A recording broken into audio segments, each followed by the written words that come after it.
শোনো শোনো, তোমাকে আমি কিছু কথা বলবো। তোমার স্যার যেন ভুলেও এই কথাগুলো জানতে না পারে।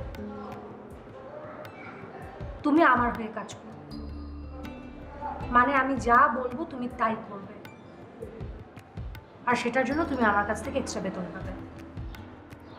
ঠিক আছে ম্যাডাম, স্যার জানবো না। তোমার স্যারের যে পিএস মেয়েটা, ওকে নিয়ে তোমার স্যার কোথায় কোথায় যায় বলো তো? 2 দিন সোনারগাঁ হোটেলে গিয়েছিল, তারপরে আরেকদিন আরেকটা অফিসে। বললো যে মিটিংয়ে যাচ্ছে। কেন, কোনো ঝামেলা ম্যাডাম? ঝামেলাই তো মনে হচ্ছে। আচ্ছা, ওরা গাড়িতে কি কি বিষয়ে আলাপ আলোচনা করে? ও, এইগুলো তো আমি খেয়াল করি নাই। আবার ওরা আস্তে আস্তে কথা বলে। তোমার কাজ হলো এদের দুজনের উপরে নজর রাখা। এরা কোথায় যায় সব আমাকে জানাবে। মাঝে মাঝে অফিসে যাবে, গিয়ে আমাকে সব আপডেট দেবে। জি ম্যাডাম, ওই মেয়েটার আচরণ জানি কেমন, আমার কাছে খুব একটা ভালো থাকে না। আর তুমি যে ওদের উপরে নজর রাখছো, এ কথা কাউকে বলবে না।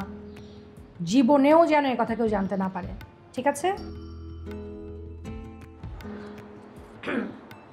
ধরো, বকশিসটা রাখো। না, আহা ধরো, নাও।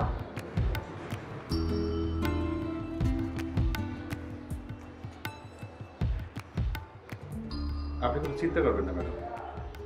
স্যারে কখন কোথায় যায় কি করে সাথে সাথে আপনি জানাই দেবো।